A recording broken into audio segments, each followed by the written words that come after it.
Doctor Montero, adelante. Bueno, muy buenas noches para todos. Primero quiero darle las gracias a la Asociación Colombiana de Trasplantes de Órganos, a la Junta Directiva, por la búsqueda de espacios para que logremos compartir experiencias, como lo indica el nombre de la conferencia, y es la vida real más allá de los ensayos clínicos.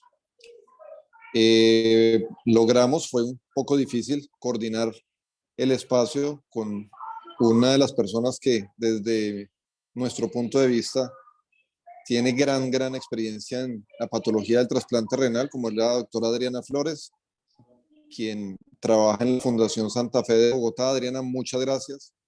No es fácil no solamente coordinar el espacio, sino la búsqueda de cada uno de los casos, de cada momento, y pues el juicio y la disciplina que tienen ustedes es lo que nos permite poder mostrar los casos el día de hoy. Al doctor Torres, gracias por la preparación de los casos. Y bueno, vamos a dar inicio. Vamos a mostrar 4 casos clínicos. Vamos a hacer una correlación clínico-patológica. Cada caso va a iniciar, la fecha de inicio de cada uno de los casos es la fecha del trasplante. Los 4 casos tienen como particularidad es la escasa evidencia disponible en la literatura con respecto a sus desenlaces y al tratamiento. Entonces, vamos a iniciar con el primer caso. Voy a quitar el audio con el fin de ahorrar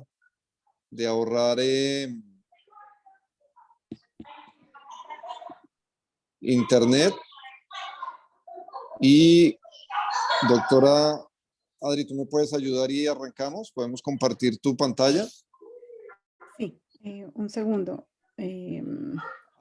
Mientras la doctora Adriana nos comparte pantalla, olvidé mencionarles, queremos, o el objetivo es que sea lo más interactivo posible.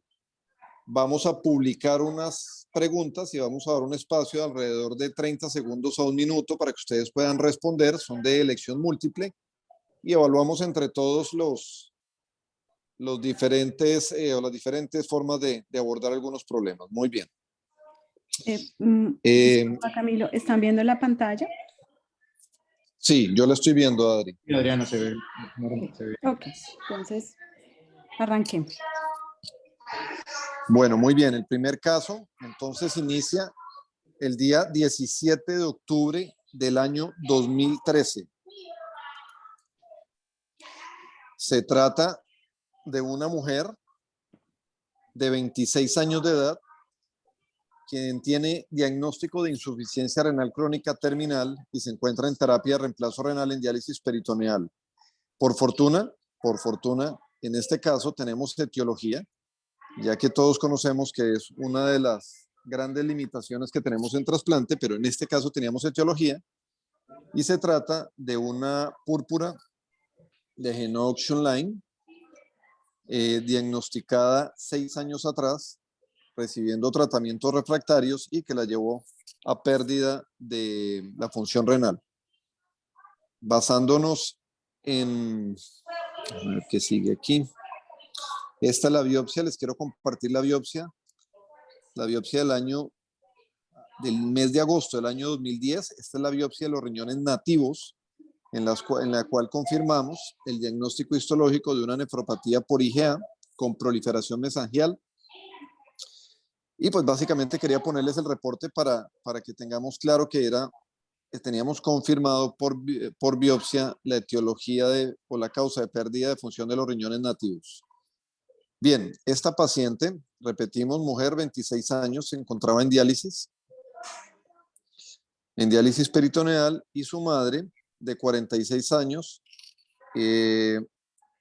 sugiere ser donante vivo relacionado y es llevada a protocolo sin encontrar contraindicación. Datos grandes, teníamos una incompatibilidad para el HLA, AB y DR D3 y una incompatibilidad en uno de los 2 DRs. Recibió inducción con timoglobulina, lo cual es una práctica común en nuestro centro desde el año 2012 en pacientes de riesgo inmunológico no alto, pues, inducción con timoglobulina. No tuvimos ninguna complicación durante la cirugía y recibió un esquema de profilaxis para rechazo con esteroides, inhibidor de calcineurina, tacrolimus para mantener niveles de 6 a 10 nanogramos por mililitro y ácido micofenólico, creo que fue micofenolato sódico en este caso, 720 miligramos cada 12 horas. Me regalas la siguiente, Adri. Aquí lo que podemos ver es la evolución en los 3 primeros meses. No hubo ninguna novedad desde el punto de vista clínico, no hubo complicaciones quirúrgicas, no hubo complicaciones infecciosas, no hubo complicaciones inmunológicas hasta este momento que fueran clínicamente evidentes. Y la creatinina se mantiene en niveles entre 0,9 y 1,1 durante los 3 primeros meses del trasplante. Siempre por protocolo, entre el tercer y el cuarto mes, a nuestros pacientes les realizamos estudios que incluyen recolección de orina en 24 horas, lo cual fue hecho en esta paciente. Me regalas esa diapositiva, Adri, y encontramos un nivel de 600 miligramos en 24 horas. Tal vez olvidé mencionar que en el momento del trasplante nuestra paciente presentaba diuresis residual. Repito, trasplante renal, donante vivo relacionado sin ninguna novedad quirúrgica, inmunológica o desde el punto de vista de infecciones. 3 primeros meses del trasplante sin novedad. En el tercer mes se solicita orina de 24 horas con 600 miligramos de proteinuria. Y vamos a hacer la primera pregunta. Este rango de proteinuria en la práctica habitual de ustedes, 600 miligramos en una paciente con diagnóstico etiológico que tenía diuresis residual en el primer año del trasplante, ¿ustedes consideran necesario llevar a cabo una biopsia, sí o no, o simplemente continuar en observación? Entonces, la pregunta es, ¿realizarían biopsia del injerto renal, sí o no? Tenemos 30 segundos para contestar. Nick, los participantes en este momento tienen la pantalla de preguntas. O pueden votar en este caso, doctor, vía chat en esta oportunidad, por favor. Ok. Cuando tú me digas, Nick, que tenemos respuesta, continuamos.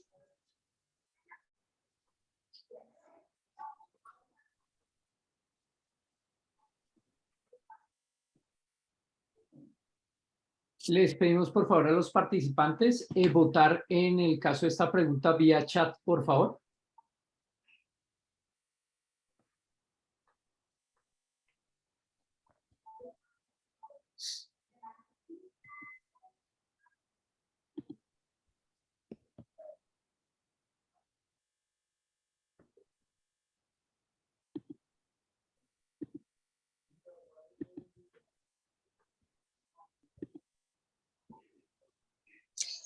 Bueno, ¿tenemos algún resultado preliminar o completo, Nick?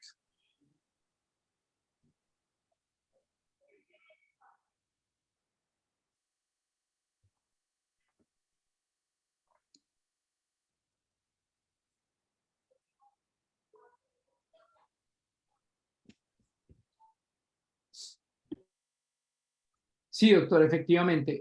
Ya tenemos algunas respuestas y sí. La respuesta principal es sí. Bueno, muy bien. En nuestro centro, como es práctica habitual desde hace 15 años, realizamos biopsias por protocolo en estos pacientes, en todos los receptores de trasplante renal entre el tercer y el sexto mes del trasplante, a los 2 años del trasplante y a los 5 años, 10 y 15 años, de acuerdo al tiempo de seguimiento. En ese caso pedimos una biopsia por protocolo a la Fundación Santa Fe. Adelante, doctora Flores. Bueno, entonces, para esta biopsia es una biopsia adecuada. Veíamos 24 glomérulos. Pues, por definición de lo que nos encasilla un poco BAM, pues teníamos la presencia de glomerulitis y mínimos cambios de cronicidad. Del resto, en general, no había nada relevante, salvo algunos dobles contornos, y señalo con asterisco un glomérulo que en adelante pues vamos a observarlo. Ah, caramba. Entonces es una biopsia, ustedes la ven muy rosada y es porque no hay azul, básicamente, no hay células inflamatorias que le cambien la coloración.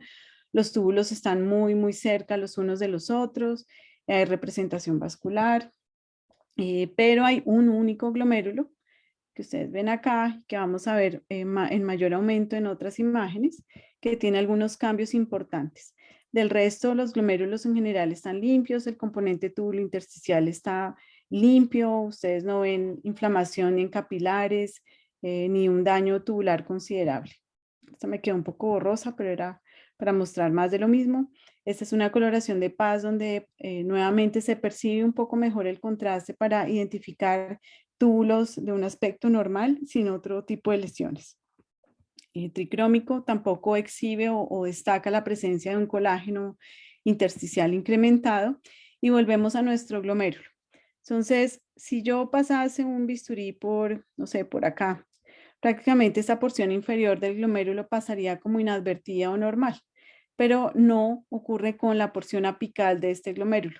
Vemos que a nivel endocapilar se encuentra lleno de células inflamatorias y puedo decirles acá que hay neutrófilos y linfocitos, lo cual me garantiza un, entre comillas, digamos, me autoriza a decir que hay glomerulitis, así no lo haya en el resto de glomérulos, pero tiene un patrón diferente. Si yo no tuviese ese filtro ocular, llamémoslo así, que es el trasplante, pues pasaría por una proliferación celular endocapilar, posiblemente de cualquier otro origen que tocaría estudiar.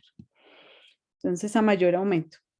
Nuevamente, ustedes ven células inflamatorias constituidas por neutrófilos, nada más en múltiples niveles, nada más, hasta que en la coloración de tricrómico de uno de ellos y de la plata, vemos una lesión aquí que corresponde a fibrina.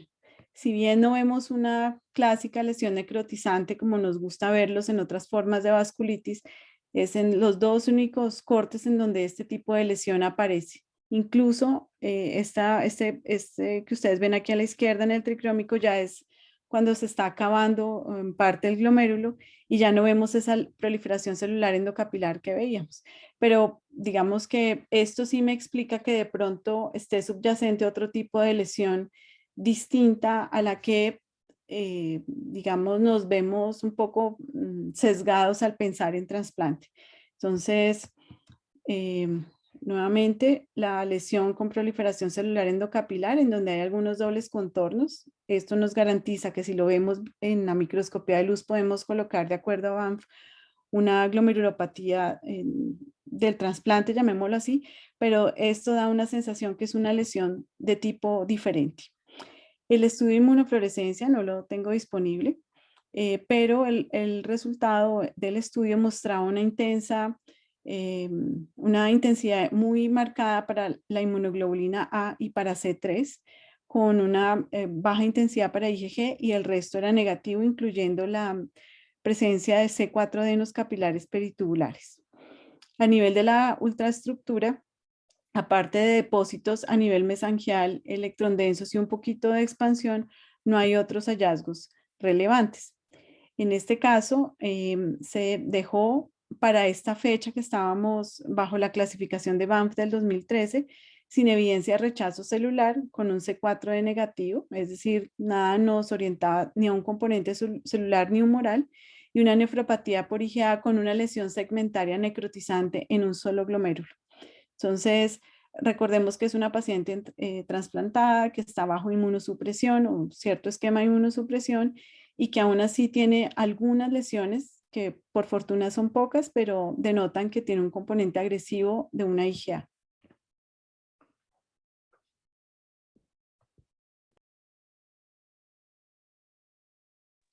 Adri, muchas gracias. Vamos a hacer una pregunta, un par de preguntas. Tú nos regalas la primera. Paciente de 26 años, trasplantada con donante vivo. Teníamos de etiología una púrpura Genox Online. 0,9 de creatinina en el tercer mes, 600 miligramos de proteínas en 24 horas, ninguna manifestación clínica. y los hallazgos histológicos que nos confirman una recaída, de acuerdo a lo que le dice la doctora Flores. La primera pregunta es, con los hallazgos descritos en la biopsia, ¿qué tipo de intervención llevaría a cabo? Y nos falta una respuesta, me disculpan. ¿Utilizarían simplemente observación y uso de inhibidores de la ECA o ARA2 en dosis máximas permitidas? ¿Pulsos de metilprednisolona? ¿Pulsos de ciclofosfamida? ¿O simplemente continuarían en observación? Adelante.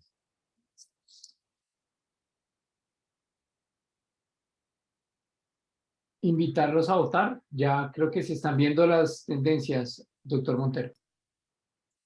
Perfecto. ¿Qué tendencia tenemos, Nick? Doctor, si quiere, démosle 10 segundos más para que terminen de votar Vale. todos.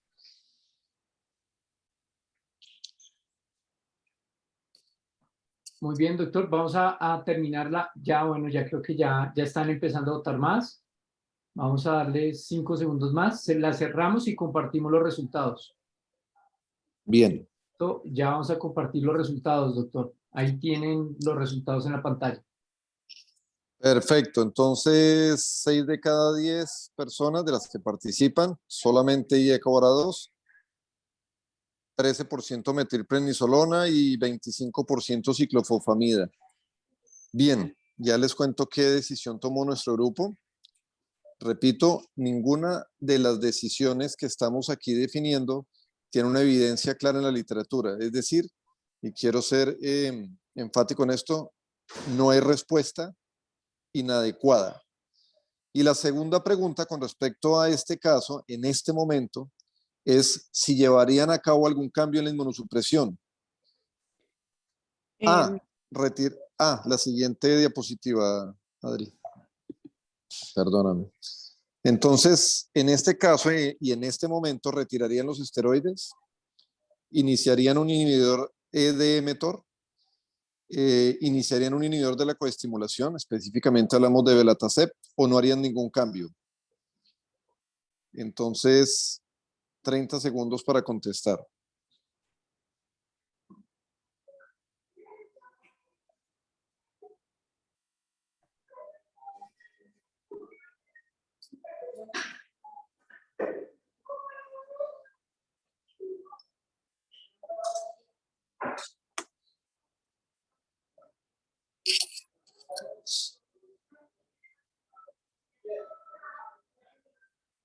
Los invitamos a votar. Ya estamos teniendo unas opiniones bastante divididas, doctor. No hay una mayoría.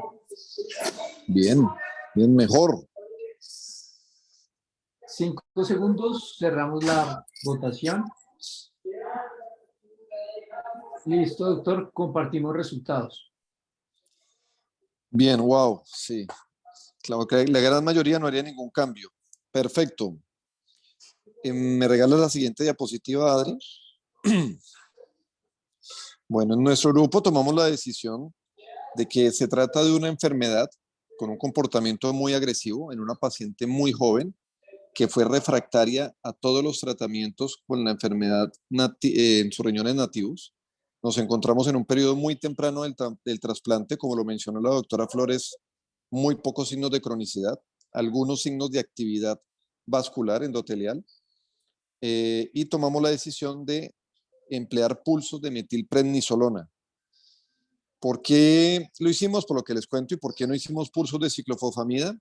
De hecho, adelanto que no los usamos en ningún momento del trasplante, y es debido a que se trataba de una mujer joven, de una mujer joven, una mujer que tiene una enfermedad agresiva que ya recibió carga de ciclofosfamida durante su enfermedad en los riñones nativos, y queríamos reducir al máximo la carga de inmunosupresión, en este caso por ciclofosfamida.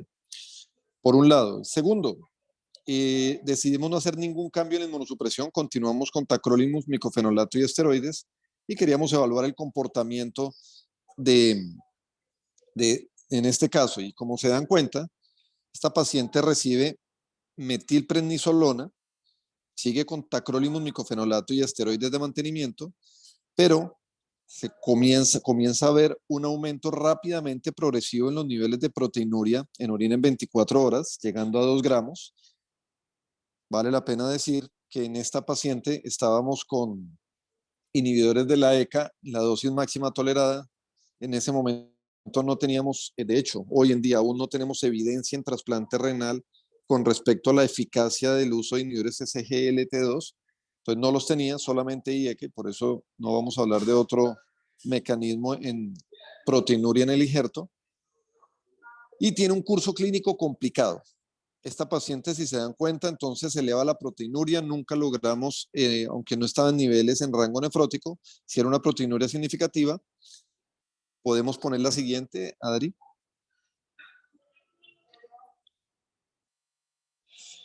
Y de otro lado, la creatinina se mantenía en niveles realmente muy estables, aunque mes a mes comenzábamos a ver una tendencia a un aumento lento pero progresivo en los niveles de creatinina, y las manifestaciones clínicas se presentaron principalmente a nivel neurológico.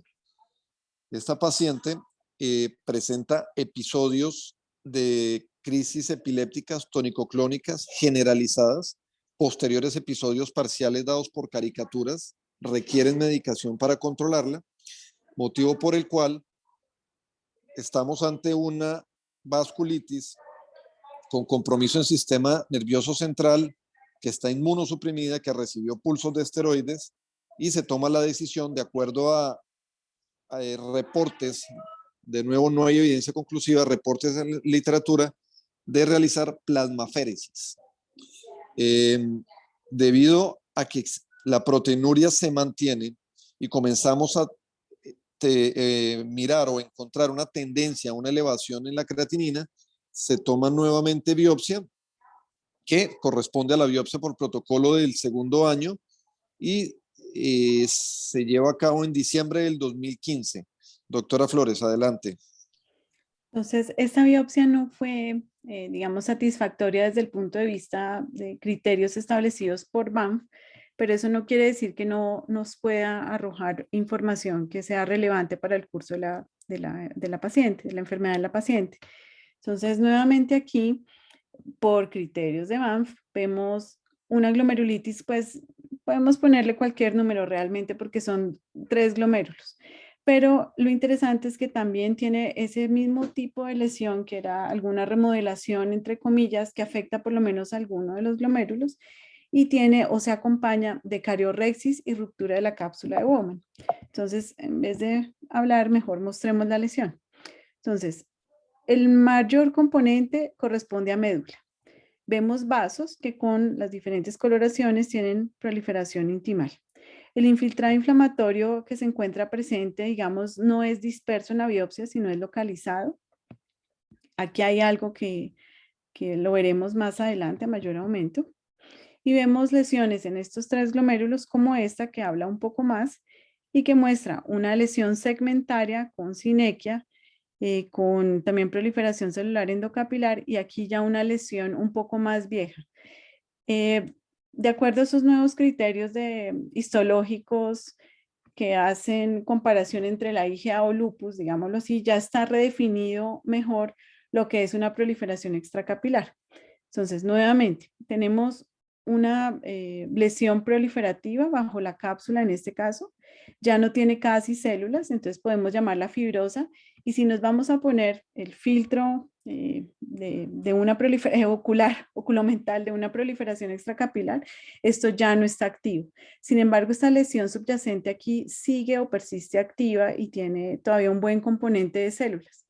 La clasificación de IgA, en el caso de una IgA, porque ya sabemos que es la historia de la paciente, nos permite decir que por lo menos cuando hay un compromiso del 25% de la cápsula, podemos ya hablar de lesión, podemos ya hablar de una proliferación extracapilar, como sucede en este caso. Y es justamente esta misma zona la que más glomerulitis exhibe. Entonces, el glomérulo por sí mismo dice que hay un fenómeno detrás. Y lo otro es que la inflamación que estoy viendo se relaciona con esta zona inflamatoria alrededor o periglomerular. ¿Por qué no es más intensa o más severa la inflamación? Nuevamente, estamos en el contexto de una paciente que tiene inmunosupresión de base, y con seguridad el infiltrado debía ser, o es lo que todos esperamos, que fuera mucho más severo alrededor de estas lesiones. Estas son dos imágenes que corresponden al componente tubulointersticial con mínimos focos de inflamación, pero en general muy limpio. Y nuevamente en otro nivel aparece la lesión de la cual estábamos hablando. Aquí ya yo creo que hay una ruptura de la membrana, una exposición de este colágeno y un mínimo depósito de fibrina que componen una lesión proliferativa, o necrotizante y un poco ya proliferativa extracapilar, o aquí se insinúa, que nuevamente nos dice que se trata de una lesión agresiva muy parecida a la de la biopsia previa. Si volvemos a este glomérulo que les dije previamente, es muy probable que esto sea parte del penacho de otro glomérulo con una lesión necrotizante aquí, ¿sí? Entonces, nuevamente la inmunofluorescencia, esta es una imagen de referencia, no es específicamente esta paciente, pero es a lo que, digamos, vemos en patrones como estos agresivos, con un depósito de IgA que hay tanto en la membrana, en el mesangio, perdón, estas áreas, y en forma segmentaria en algunas membranas, como esto, ¿sí? Y lo mismo se acompaña en este caso de la expresión de C3. Para nosotros, digamos que lo que manda Banff es reportar en capilares peritubulares, pero ciertamente si describimos que hay depósito de C4D en otras áreas distintas a los capilares peritubulares, en este caso los glomérulos, pues puede ser de utilidad porque están indicando la vía por la cual se activa el complemento, en este caso relacionada con depósitos. En el estudio de ultraestructura hay dobles contornos asociados a algunos depósitos subendoteliales. Estas lesiones, como cuando hay depósitos subendoteliales, interrumpen la buena comunicación del endotelio con el podocito y usualmente se acompañan de lesión de fusión podocitaria.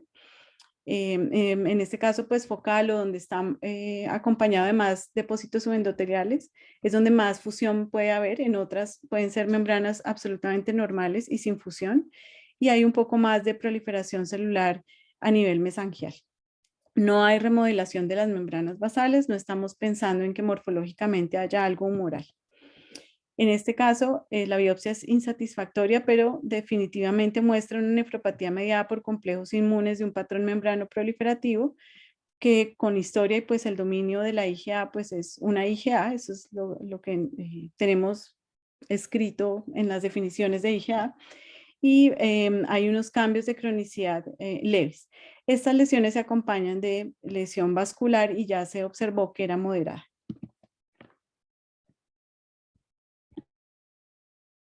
Adri, muchas gracias. Entonces, viene la siguiente pregunta, pero vamos a resumir. Mujer joven, 26 años, una púrpura de Knox Line, recibe un trasplante renal de donante vivo, manifestaciones desde los 3 primeros meses del trasplante a nivel histológico y a nivel clínico dado por proteinuria y elevación leve pero progresiva en los niveles de creatinina. Manifestaciones neurológicas y recibe metilprednisolona, plasmaféresis y en la biopsia de segundo año tenemos compromiso, que ya tenemos cambios mayores de cronicidad comparados con las biopsias previas. En este momento, en este caso, ¿realizarían alguna de las siguientes intervenciones? A, el uso de rituximab. B, de nuevo plasmaféresis. O C, ninguna intervención y observación.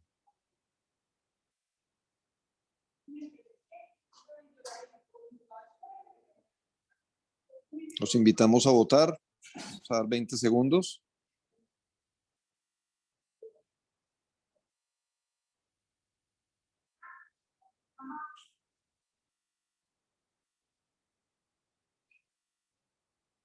Muy buena participación, doctor Montero. Sí, adelante, Nick. Vamos a darles unos segundos más y cerramos y compartimos los resultados, doctor. Bien, un 60% decide rituximab, un 25% plasmaféresis y cerca de un 20% ninguna intervención. Bueno, aquí me regalas la siguiente diapositiva, Adri.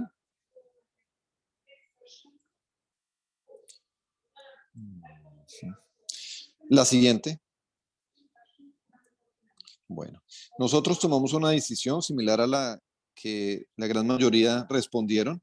y fue el uso de rituximab basado en experiencias, de nuevo, no en trasplante renal, en riñones nativos, de algunos casos exitosos cuando son refractarios a otras terapias.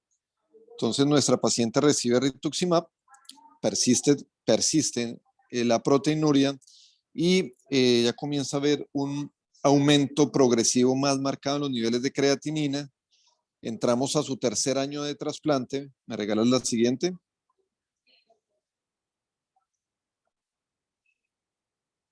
Ya. Y en octubre del año 2016, es decir, exactamente cuando completa 3 años post-trasplante, presenta un cuadro clínico de dolor abdominal de características viscerales, intensidad moderado a severo, asociado con hábito intestinal con aumento en la frecuencia, disminución en la consistencia y una elevación rápidamente progresiva e intensa en los niveles de creatinina, y hace que tengamos que poner un catéter transitorio de hemodiálisis e iniciar terapia de reemplazo renal. En ese momento, se tomó una biopsia por esa elevación de la creatinina y voy a leer el reporte.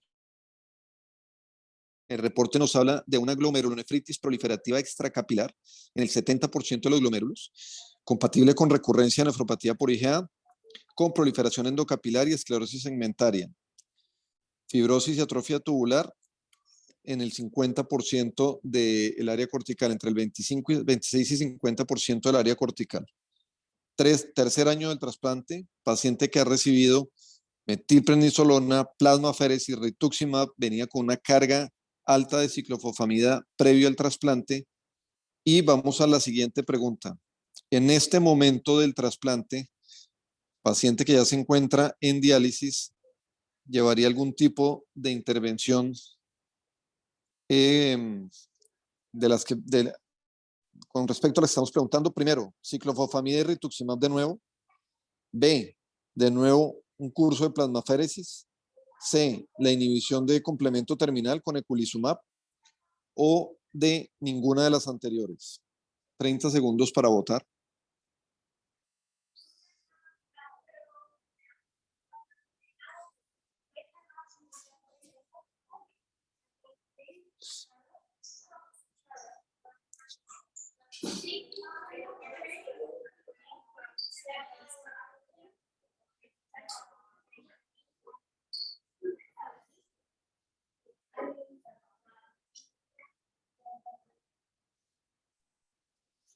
Bien, también muy dividido.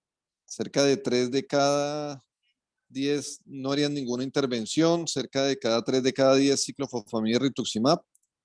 Plasmaféresis muy pocos y 1 de cada 4 inhibición del complemento terminal.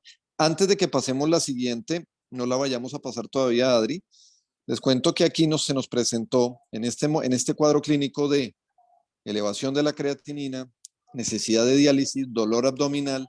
Por primera vez en los 3 años, encontramos alteraciones en el hemograma, específicamente disminución en los niveles de hemoglobina, disminución en el recuento de plaquetas hasta 110.000 y niveles de LDH cercanos a 600.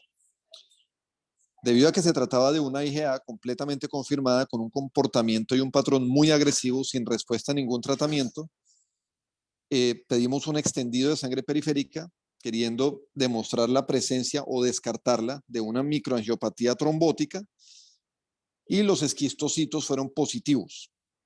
Con este hallazgo, nuestro grupo decide iniciar eculizumab en esta paciente.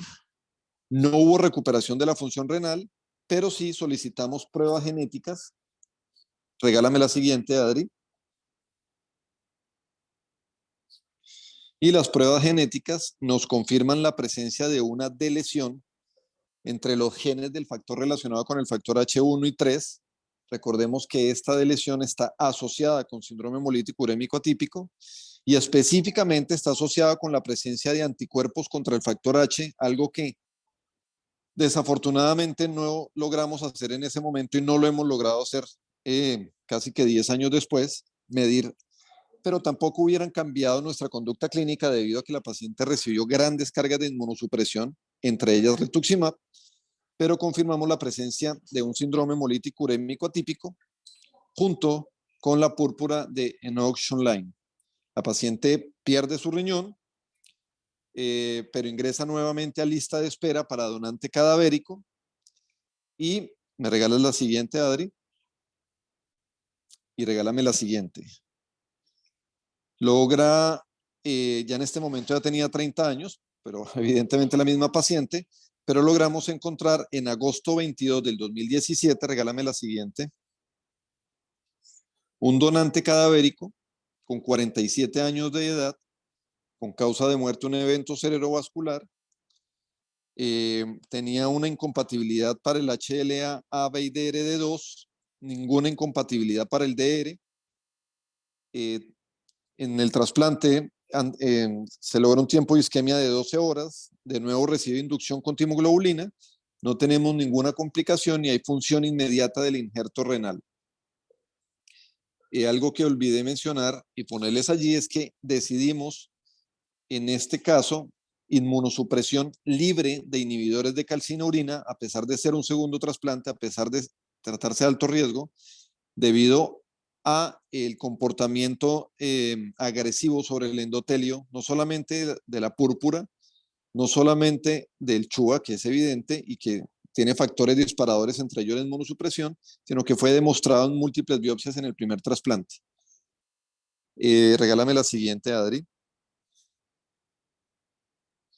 La paciente tiene un curso clínico adecuado y en los primeros 3 meses y se decide realizar una biopsia del trasplante por protocolo, nuevamente a los 3 meses, donde encontramos de nuevo recaída.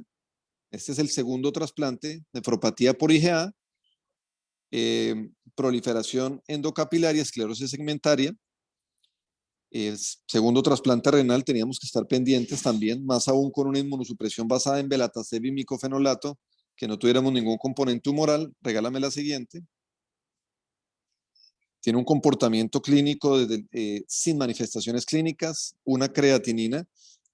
Iniciamos con 8.7, una reducción temprana 0.9 y se mantiene la creatinina estable. Regálame la siguiente. Los niveles de proteinuria, creo que hay otra, Adri, o hasta ahí. No. Bueno, los niveles de proteinuria estaban en 230 miligramos, comportamiento un poco distinto a los 3 primeros meses del primer trasplante.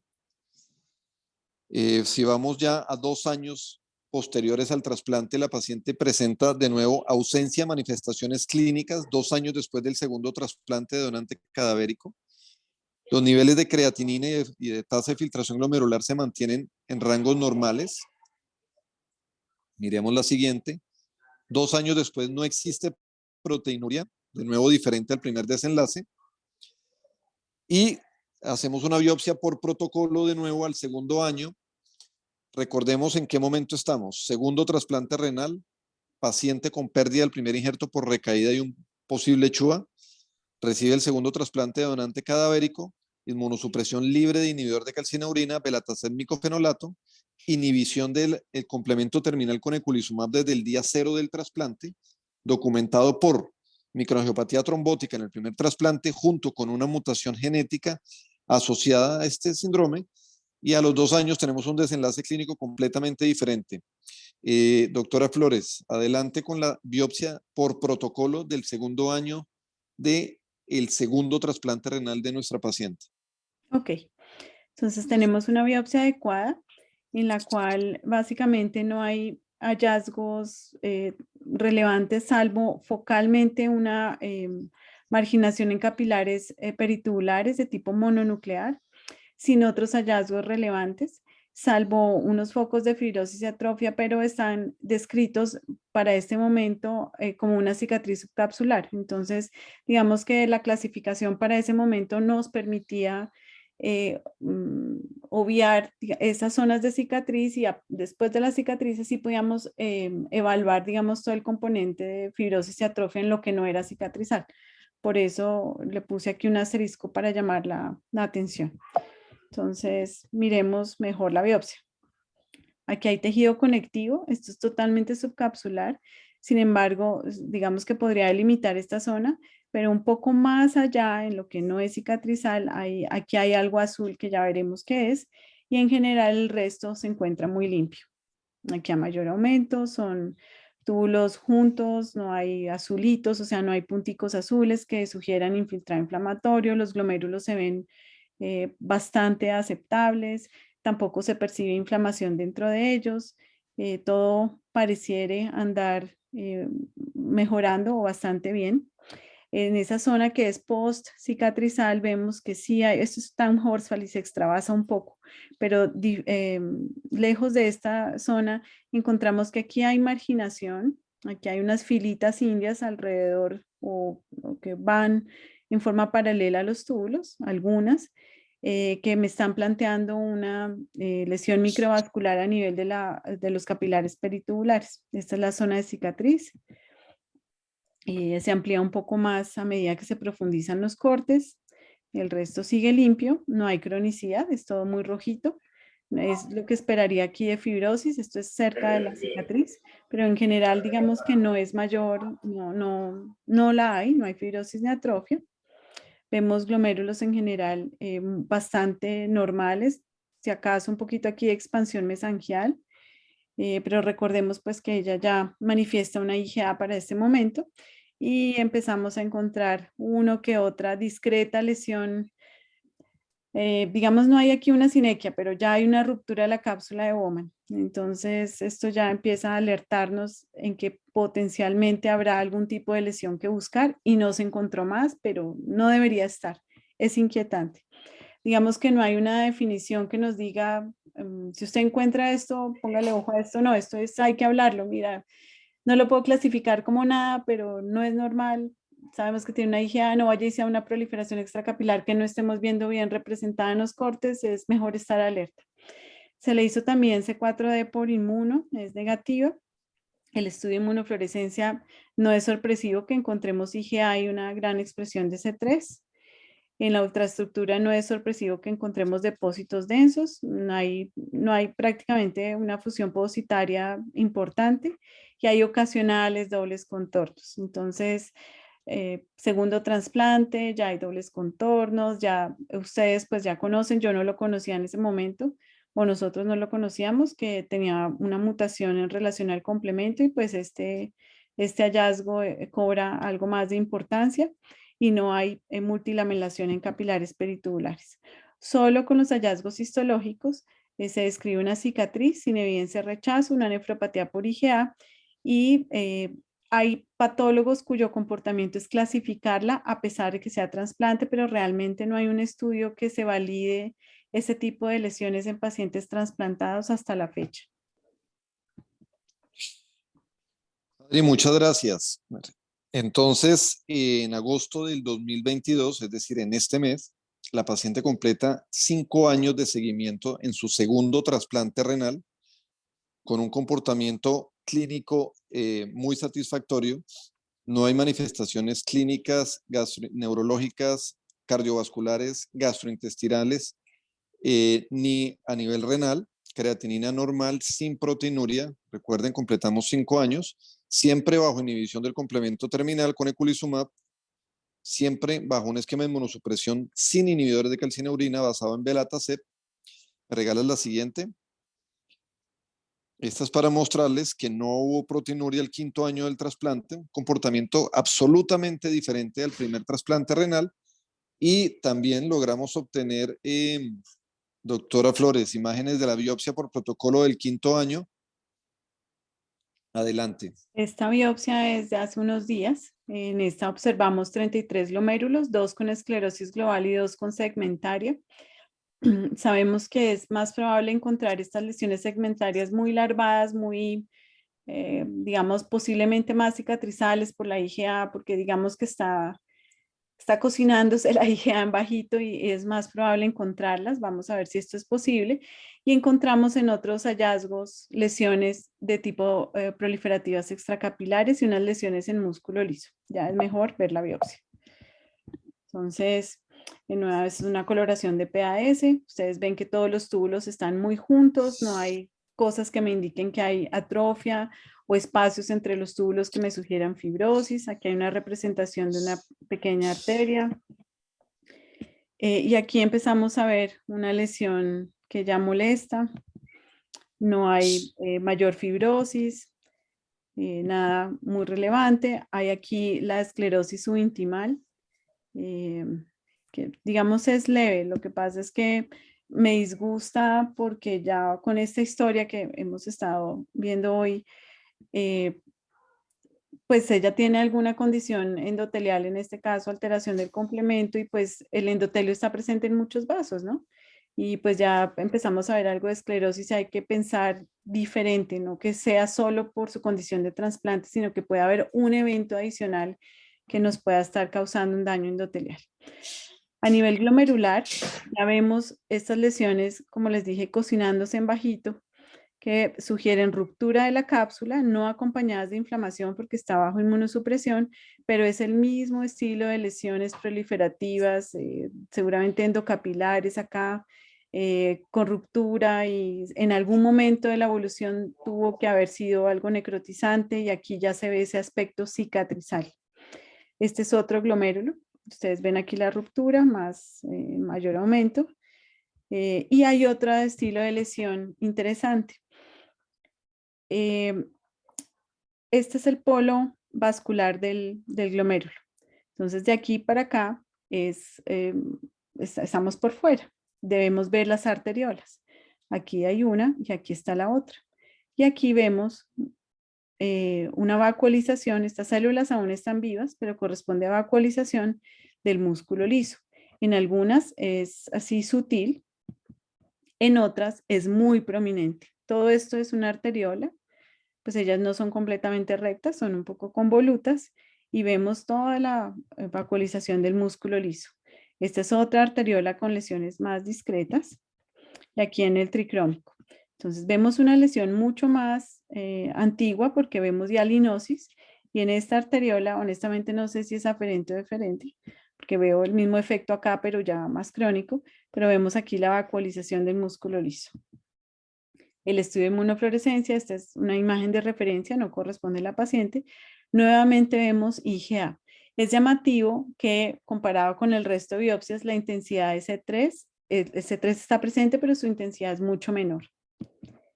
Y con estos hallazgos no vemos rechazo, vemos la nefropatía por IgA/púrpura, C4 de negativo y evidencia de daño en el músculo liso arteriolar y una esclerosis leve. Acabo de firmar este caso como que estas alteraciones del músculo liso suelen verse tras toxicidad o son interpretadas siempre en el trasplante como un evento centinela, llamémoslo así, de una toxicidad por inhibidores de calcineurina, pero ella no los tiene. Sin embargo, pues hay que dejar la nota y hay que entrar a considerar que haya otros medicamentos o tóxicos que puedan causar este tipo de lesiones. Usualmente es aquellos que tengan trofismo por el citoesqueleto del músculo liso, y en este caso estarán todos los vasoconstrictores. Sé que ella no está hospitalizada en el último tiempo, no tiene sepsis, no nada de eso, pero la combinación de adrenalina, dopamina es algo que puede generarlo. También de algunos antihipertensivos que relajan el músculo liso, cocaína, heroína, y pues todos los que podamos imaginar que tengan efecto vasoconstrictor, incluyendo la aspirina. Entonces, aquí digamos que nosotros botamos la pelota a ustedes para que clínicamente se pueda buscar cuál es la causa de este daño de músculo liso. Y aquí vamos. Adri, muchas gracias. Pues aquí va este caso, mujer joven, enfermedad con alto riesgo de recaída, refractaria al tratamiento, con una alteración en la regulación del complemento demostrada por estudios genéticos, que sigue hacia adelante. Clínicamente parece que vemos el sol, pero histológicamente Adriana nos aterriza y seguiremos en la evolución de este caso. A ver cómo estamos de tiempo. Vamos a seguir, vamos a cerrar este caso y vamos a iniciar con un nuevo caso que nos va a comentar el doctor Rodolfo Torres. Doctor Torres, ¿estamos ya listos? Buenas noches. Sí, ya les voy a compartir mi pantalla. Bueno, adelante. Iniciamos.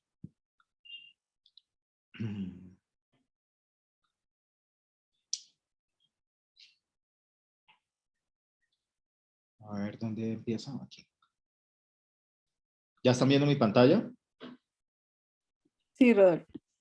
Sí, También por efectos del internet voy a cerrar, a ver si puedo cerrar mi cámara.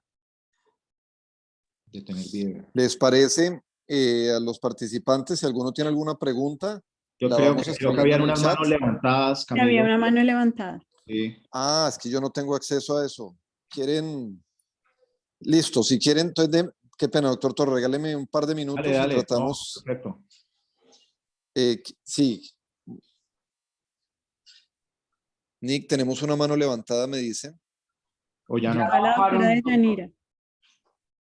La Yo doctora tenía una Deyanira, pregunta, bueno. Camilo. Yo tenía una mano levantada, pero la bajé. ¿Puedo Ah, preguntar? bueno, adelante. No, Claro, porque en el caso anterior, pues enseña mucho y la pregunta es, que creo que mucha gente se la debe estar haciendo, si de verdad esta paciente tiene las dos condiciones o si simplemente, poniéndolo en términos que pues no van al caso del cuadro clínico de la paciente, pero se trata de una de las mutaciones descritas en IgA y que genera un curso más agresivo y es precisamente esos rearreglos y reduplicaciones que hay en las proteínas relacionadas con el factor H1 a la 5 y el comportamiento clínico de esta enfermedad. Digamos que podría ser que esta enfermedad se esté comportando así de agresiva porque es una IgA con esta asociación en mutaciones que puede estar presente hasta en el 20 o el 30% de algunos pacientes, sobre todo que han tenido un curso agresivo, pretrasplante muy agresivo, como fue el caso de la paciente que presentaste. Entonces, creo que es una pregunta que cabe la duda y la discusión de si de verdad son las dos entidades o simplemente es esta IgA con esta mutación y este rearreglo de la proteína relacionada con el factor H, que con el estímulo del calcineurínico genera una lesión endotelial severísima, más que una anchúa como tal primario. Esa es la pregunta. perfecto. Entonces vamos por parte. Lo primero es que no cabe duda que esta paciente tiene una glomerulonefritis por IgA y una púrpura Genox Line clínicamente diagnosticada por manifestaciones cutáneas y neurológicas previo al trasplante e histológicas. Ahí está el diagnóstico. Ahora vamos con alteraciones en los genes del complemento. Primero, que la IgA es una enfermedad que está asociada a alteraciones del complemento, lo conocemos, pero no tenemos todavía un curso clínico específico, un curso clínico un curso diagnóstico que nos permite establecer una correlación donde podamos intervenir. Todavía no lo sabemos en IgA. Pero en CHUA sí sabemos lo siguiente. El 5% de la población, es decir, el 5% de todos nosotros, puede tener mutaciones patogénicas en los genes reguladores del complemento. Es decir, que el 5% de la población mundial, si nos atenemos al estudio de los 700 españoles, ¿no? Si todos somos iguales, el 5% tenemos mutaciones patogénicas que nos pueden desencadenar CHUA. ¿Qué necesitamos para que se desencadene un CHUA? 1, tener la mutación. El 5% la tienen. 2, tener un factor desencadenante. Este es un factor desencadenante clarísimo. Tener una enfermedad como la glomerulonefritis por IgA. Y la tercera el tercer componente de altísimo riesgo de CHUA es la presencia de polimorfismos recurrentes. En este caso no hay polimorfismo, pero sí tenemos una lesión que está asociada junto con un componente como la enfermedad, al cual nosotros agregamos otro, y es un medicamento que tiene toxicidad directa sobre el endotelio, ¿sí? Que es el tacrolimus, que ha sido en estudios demostrado que genera activación del complemento en el endotelio de los glomerular. Entonces, más que decir que si de pronto si las tiene o no las tiene, no hay duda. Tiene una nefropatía por IgA con manifestaciones sistémicas, como es un Genox Line. Tiene una deleción, que es un factor de riesgo para desencadenar CHUA, que la podemos tener, repito, un porcentaje de la población, pero si no tenemos nada que nos aumente el riesgo, podemos pasar toda la vida sin una manifestación clínica. Y a eso nosotros le sumamos efecto de isquemia, reperfusión de un trasplante, efecto de un medicamento como el tacrolimus, y lo que no estoy seguro es si la refractariedad podría estar asociada. La refractariedad a los tratamientos podría estar asociada, pero nunca logramos, a pesar de que siempre hubo una alta sospecha clínica, inclusive esta paciente en algún momento se postuló para un protocolo con inhibidor del complemento terminal con eculizumab en pacientes con IgA, pero nunca logramos demostrar microangiopatía trombótica hasta el episodio de octubre del 2016 del primer trasplante, cuando hizo el cuadro de pérdida del injerto. Fue en el único momento en el que tuvimos esquistocitos positivos y nos dio en ese momento la pauta para pedir una prueba genética y para iniciar un medicamento como el eculizumab. Así es. Bueno, muy bien. Muchas gracias por la respuesta. Vamos a continuar. Creo que no hay más preguntas. No hay manos levantadas, Nick. No, doctor. Bueno, entonces vamos a seguir con el otro caso. Es un poquito menos extenso.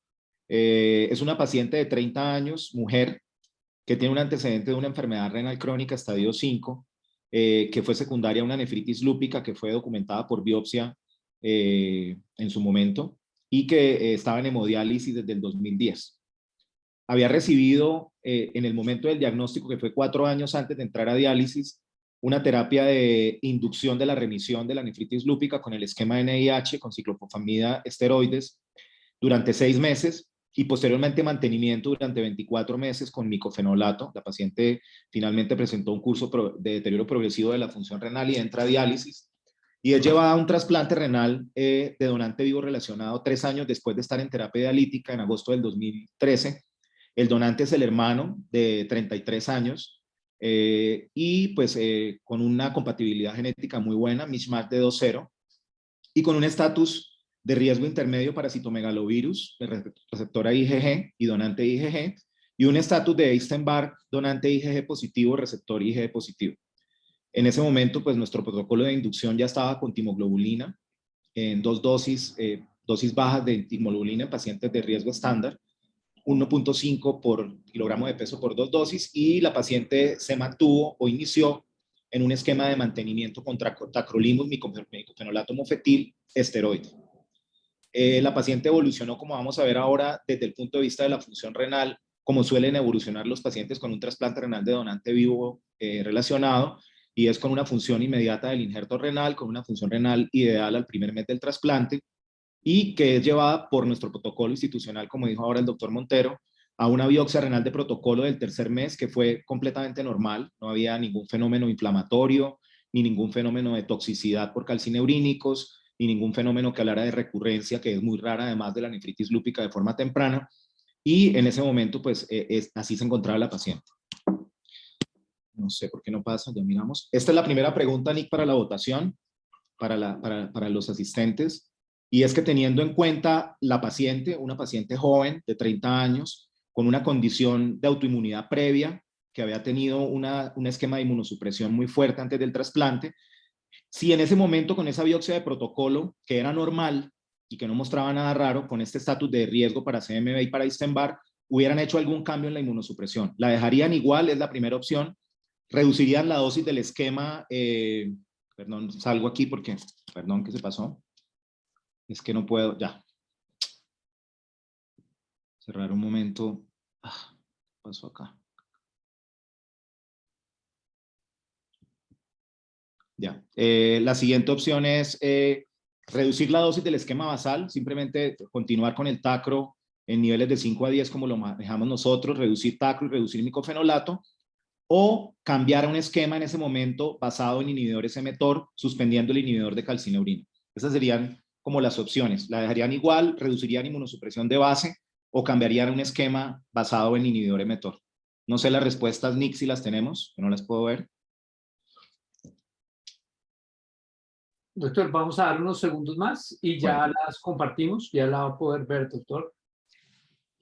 Listo, vamos a terminarla y va a compartir Listo, los perfecto. resultados, doctor. Bueno, muy bien. La mayoría, el 50% la dejaría igual. Un porcentaje mucho más bajo reduciría dosis, y un porcentaje que también es importante, que cambiaría a la paciente a un esquema basado en inhibidores mTOR. Bueno, digamos que la opción del cambio en inhibidor mTOR, teniendo en cuenta, y es una de las cosas en el manejo preventive de los inhibidores mTOR, que en nuestro grupo por lo menos lo hacemos, es disminuir el riesgo de neoplasias post-trasplante y de complicaciones infecciosas relacionadas con CMV y relacionadas con poliomavirus, sobre todo en estos pacientes que han recibido cargas de inmunosupresión previa muy altas por la enfermedad de base. Digamos que es una consideración para nosotros y fue una consideración para nosotros en su momento muy importante en decidir qué hacer con el esquema de inmunosupresión y va muy de la mano con la respuesta. Digamos que las dos opciones eran o dejarla quieta, seguir manejando un esquema como Symphony con niveles post-Symphony de revisión de dosis entre 5 y 10 y el micofenolato optimizado a dosis de 2 gramos día con el esteroide de mantenimiento, o cambiarla o switcharla como hacen muchos estudios como el CONVER, como el CONCEPT, como el Central, a un esquema basado en inhibidor mTOR con suspensión del calcineurínico y mantenimiento del micofenolato. En nuestro grupo entonces decidimos en ese momento, en base a los resultados de la biopsia, que además estábamos ante una paciente con una compatibilidad HLA muy buena, sobre todo para el clase 2, con un mismatch de 0 para el clase 2, suspender por el riesgo específicamente de neoplasias y de complicaciones infecciosas virales el inhibidor de calcineurina y pasar a la paciente a un esquema a base de inhibidor mTOR. La paciente se fichó un esquema basado en everolimus, se mantuvo el micofenolato a dosis tope y posterior a la conversión la paciente tuvo una evolución satisfactoria con creatininas basales de 0.8 a 1.1, sin proteinuria a los 2 años post-trasplante, 120 miligramos en 24 horas y sin fenómenos de rechazo a los 2 años post-conversión. Es decir, que el desenlace post-conversión de esta paciente hasta ese momento era un desenlace adecuado desde el punto de vista de función renal. El otro temor que es la proteinuria con el cambio al esquema inhibidor mTOR, sabemos que si lo hacemos con buena función renal, con una histología buena, sin fibrosis, sin atrofia, sin recurrencia de una enfermedad glomerular y sin un fenómeno inflamatorio de rechazo, pues estos pacientes van bien. Y de hecho, pues la evolución lo mostró. Al segundo año tampoco habían anticuerpos. En el protocolo nuestro chequeamos anticuerpos contra la HLA del donante por single bed antigen al segundo, al quinto y al 10º año y tampoco habían anticuerpos contra la HLA del donante. En junio del 2016 la paciente empieza a presentar un cuadro y aquí ven la evolución del trasplante, cómo la paciente hace función inmediata del injerto, creatinina siempre por debajo de 1, 1.1 y en el 2016 al tercer año post-trasplante la paciente empieza a aumentar la creatinina hasta 1.4 con basales que estaban en 1, 1.1 y empieza a tener aparición de proteinuria subnefrótica máxima hasta 800 miligramos en 24 horas y llama la atención que empieza a tornarse anémica con una anemia normocítica normocrómica y empieza a presentar síntomas constitucionales. Empieza a tener pérdida de peso, fiebre, sudoración nocturna. Se descartaron en ese momento, como vamos a ver ahora, procesos infecciosos en la vía urinaria y en ese momento, debido al aumento de la creatinina y a la presentación de proteinuria que la paciente no tenía previamente, decidimos entonces tomar una conducta y fue llevarla a una biopsia renal. En ese momento, entonces, la pregunta es, para ustedes nuevamente, es ¿qué harían con la evolución de esta paciente en el tercer año post-trasplante? Una paciente con un trasplante renal de donante vivo, con muy buena compatibilidad HLA, que se había switchado de forma preventiva a un esquema basado en inhibidor mTOR. ¿Cuál sería la conducta ante la presencia de proteinuria y deterioro de la función renal al tercer año, al tercer año post-trasplante? Una, manejo antiproteinúrico y retirar el inhibidor mTOR, asumiendo que la proteinuria es generada por el inhibidor mTOR. Otro es llevar a la paciente a la biopsia renal y mirar qué está pasando en el riñón antes de tomar cualquier conducta. Y otra es solicitar estudios, carga viral para CMV, carga viral para poliomavirus y carga viral para Epstein-Barr. Entonces, estamos esperando las respuestas, Nick, para que me digas cuando tengamos ya una votación importante.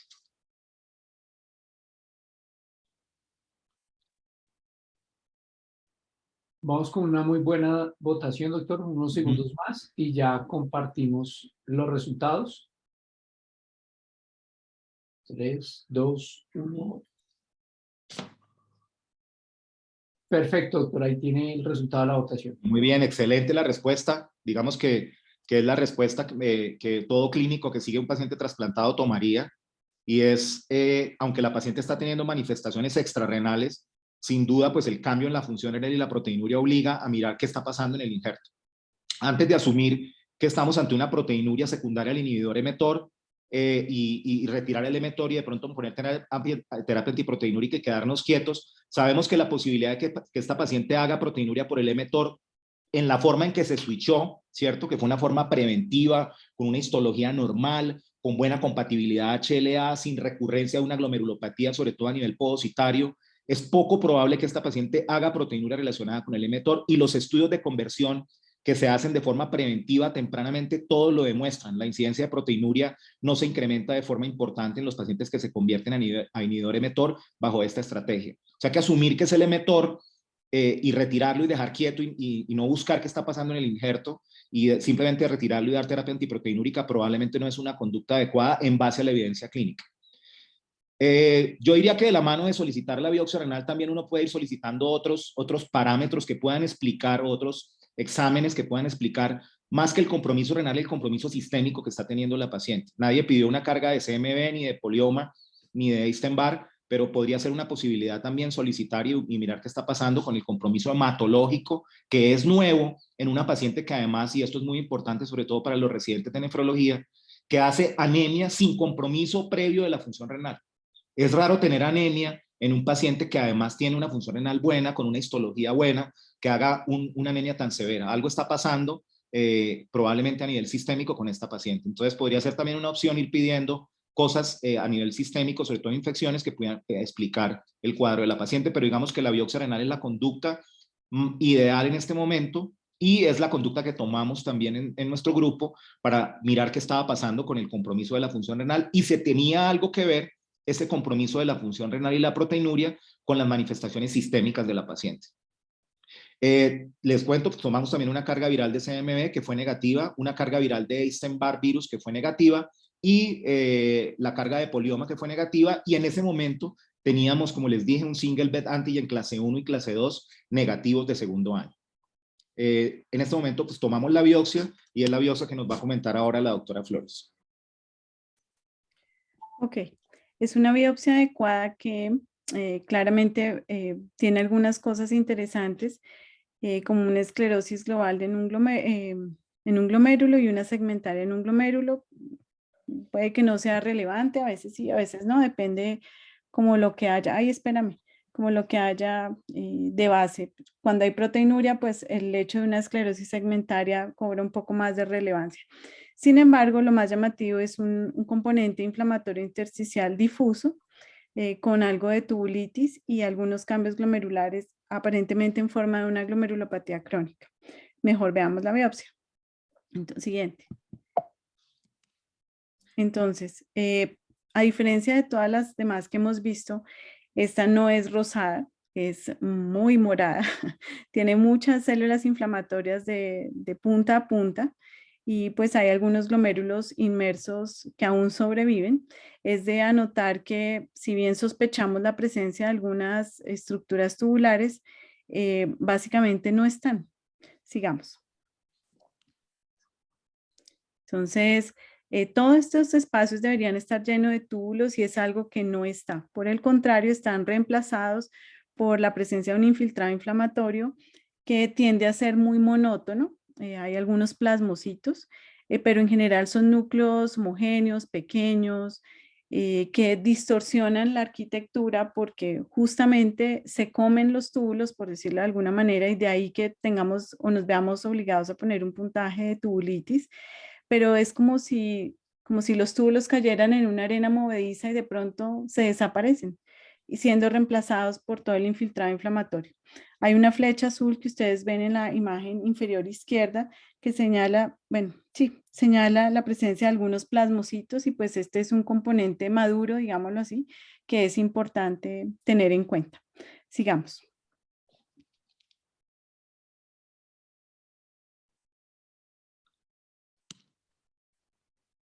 Eso, ese es el plasmocito, el que señala la flecha. Es que yo no lo puedo señalar, pero la flecha señala la presencia de plasmocitos. Y nuevamente hay algunos túbulos remanentes, pero no es digamos, su ausencia es lo que es más impactante, porque destruye el parénquima renal. Diferente en un rechazo que uno ve que los túbulos siguen ahí, están flanqueados, están con inflamación, pero están ahí, están vivos o hay membranas residuales. En esto básicamente no lo hay. Sigamos. Ese es un punto importante, Adri, que yo quería detenerme acá y que nos aclares un poquito, y es esa importancia de que todos los infiltrados inflamatorios no son rechazo, ¿cierto? Y que No. todos los infiltrados inflamatorios, así estén dando una nefritis intersticial con una inflamación intersticial por BAMF muy severa, e inclusive con fenómenos de tubulitis que a veces el clínico tienen la mente que son exclusivos del rechazo o de los fenómenos autoinmunes, no necesariamente tienen que ver con un fenómeno de rechazo.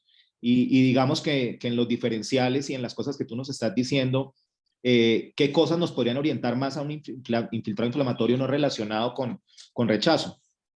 Bueno, voy a hacerte aquí un paréntesis porque, por ejemplo, en polioma también vemos tubulitis. Los Sí. poliomas dañan la célula epitelial. La célula epitelial, siempre les digo, pide auxilio, dicen, ay, me están atacando, y llama a inflamación y llega el linfocito y llega donde está la célula con el virus y la termina de atacar porque hay que destruir al virus, ¿sí? Entonces es una forma de generar tubulitis. Y ese es un factor muy importante de confusión, no solo para ustedes, sino para nosotros, sobre todo los que están en entrenamiento, porque, ay, entonces, ¿será que la tubulitis es por la infección viral o será porque es por un rechazo? Toca mirar todo el contexto, ¿no? Entonces, muchas veces, en algunas ocasiones, no lo vamos a poder saber y toca es de acuerdo al comportamiento clínico o a lo que se pueda ir haciendo. En este caso hay una clave y es que los túbulos desaparecen. Es como, es como si, no sé, llegara un tsunami de células inflamatorias en este caso y se come toda la isla y todas las casitas y todo lo que hay en la playa y destruye todo. No hay evidencia a su paso de que había construcciones en ese sector. En este caso, no hay túbulos, o sea, sí hay túbulos, pero se están desapareciendo. Eso en otros órganos se llaman pues, lesiones con trofismo para los linfocitos y se los comen, desaparece la arquitectura. Y esa es una clave para el diagnóstico de esta persona. Sigamos. Lo otro es que las células son muy parecidas unas a otras. Cuando hay un infiltrado inflamatorio de rechazo, vemos un componente de eosinófilos, a veces algunos neutrófilos, incluso cuando estos son muy abundantes, que pueden hacer microabscesos, uno dice, ay, ¿será rechazo? ¿Será que tiene una pielonefritis? Entonces, pero hay de todo tipo de agente controlando el proceso que esté subyacente. En este caso es como si solo fuera un tipo de fuerza de linfocitos específicos, todos muy parecidos, destruyendo las estructuras tubulares. Bueno, entonces si continuamos con el resto de la biopsia, ustedes ven que los glomérulos todavía pues están respetados y dado que esto en general daña todas las estructuras a su paso, hay como un aspecto un poco de fibrosis periglomerular que usualmente lo atribuimos sí señor, a isquemia, pero pues no podemos decir que aquí haya una lesión vascular específica a la cual atribuirle estos cambios glomerulares. Sin embargo, ustedes ven ahí en esa imagen inferior que el mesangio es muy suave, las membranas dan esa sensación de suavidad y esto va en contra de lo que esperaríamos en un rechazo usual. Los rechazos con esta magnitud de infiltrado suelen acompañarse de una glomerulitis importante y no es lo que estamos viendo acá. No quiere decir que no haya uno que otro linfocito, pero cuando vemos este infiltrado así severo, una discordancia en la magnitud de la glomerulitis no es posible si estamos pensando en rechazo. Siguiente. Estas son justamente coloraciones de PAS porque el PAS muestra muy bien las membranas de los túbulos y es algo que en todo este infiltrado inflamatorio está desapareciendo. Entonces se ven células tubulares residuales, pero las membranas basales son poco aparentes. Sigamos. Bueno, entonces, cuando viene la marea alta con tanto linfocito y empieza a cicatrizar, uno espera ver colágeno y el colágeno se ve azul. No es lo que más se observa aquí. O sea, yo sé que hay un azul de fondo, el colágeno debe estar presente. Ustedes notan que la cantidad de túbulos que hay, que son los rojos, es mínima, pero esperaría que para tal magnitud de atrofia, porque pues si no hay túbulos se denomina atrofia, hubiera una equivalencia en un fondo azul por fibrosis y no es el caso. Lo que ocupa todo este componente de la biopsia básicamente son células inflamatorias. Sigamos. Entonces, basados en estas características, pensamos que es un infiltrado linfoide diferente y empezamos a tratar de clasificarlo. Entonces, lo que es, todos estos son marcadores linfoides y buscamos qué proporción tiene el linfocito CD3, CD4 y CD20 en particular y dónde se, digamos, si hay algún predominio de uno y dónde se localizan. Entonces, el CD3 en general son todos los linfocitos acompañantes de la lesión y usualmente están distribuidos en forma difusa como en la imagen superior. Los CD4 acompañan un poco más a los CD20 y digamos tienden a formar masas más localizadas, que es más probable estén acompañando una población neoplásica diferente. Sigamos. El CD8 es muy parecido al CD3, usualmente. Sigamos, que son los linfocitos inflamatorios acompañantes, ¿sí? Y el siguiente, que es el CD20, que denota las masas de estos linfocitos que son realmente anormales. Ahora, yo no soy hematopatóloga, pero si algo he aprendido de esto es que hay que valorar el tamaño de cada una de estas células. Entonces, si bien estamos viendo son los bordecitos de las células, es importante ver si son pequeñitos o si son grandes. Eso nos da una pauta para pensar en si esto es una neoplasia linfoide con un tipo de célula B, que sería por la expresión del CD20, de célula B grande, linfoma difuso de célula grande, o si no lo es. En este caso, todos estos son linfocitos homogéneos y pequeños. Sigamos.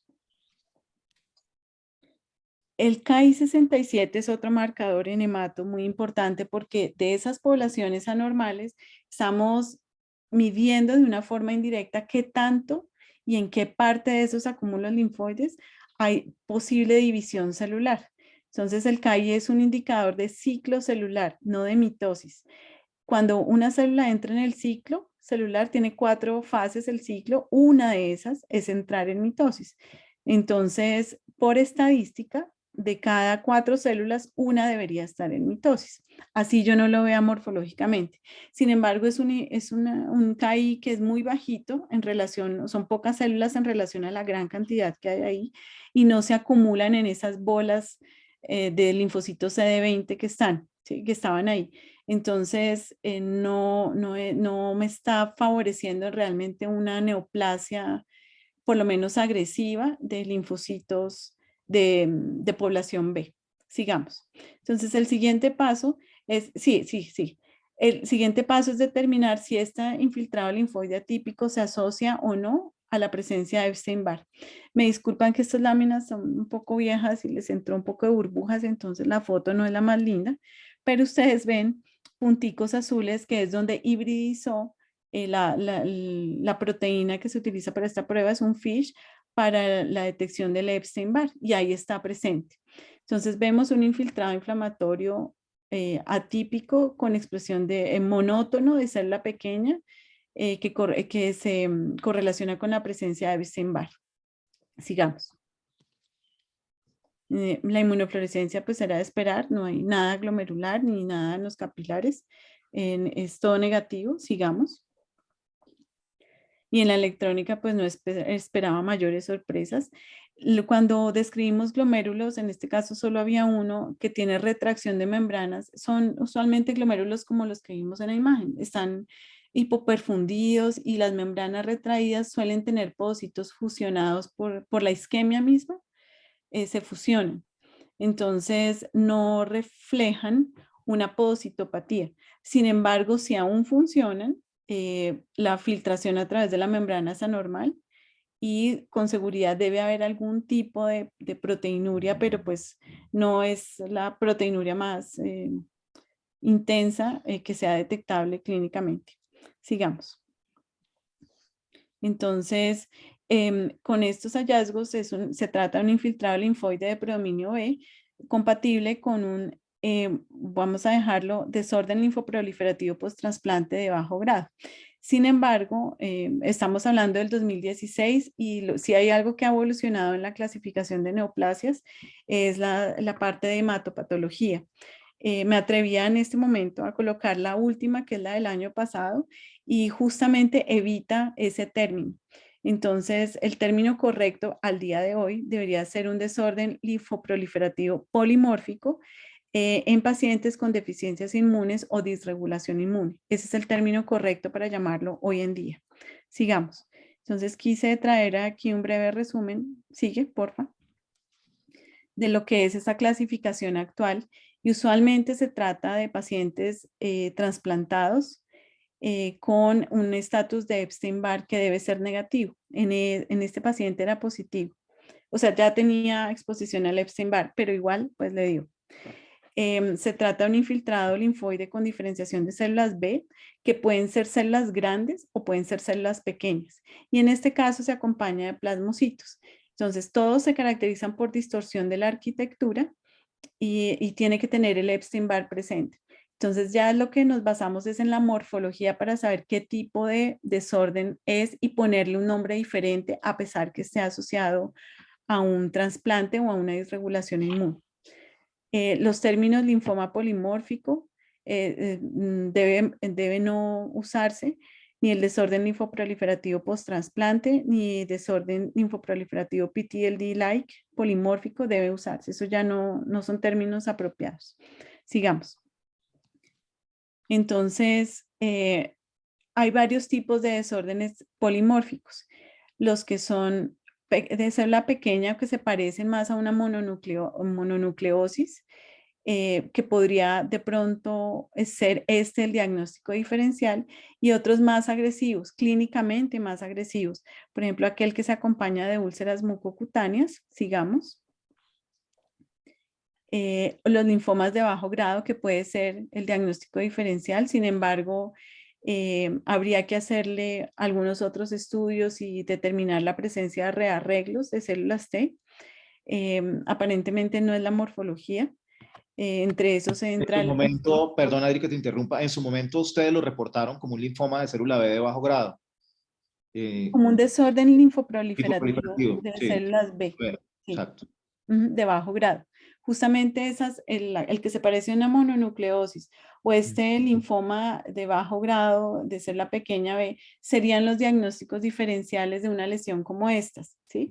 Sin embargo, en este caso, sí, digamos que la célula y la morfología no plantea un linfoma. Los linfomas de las células marginales, lo que pasa es que por forma los hematopatólogos se dan cuenta cuál es de la zona marginal y cuál es un folicular. Uno en un folicular ve unas bolas blancas centrales de folículos y este tampoco es el caso, ¿sí?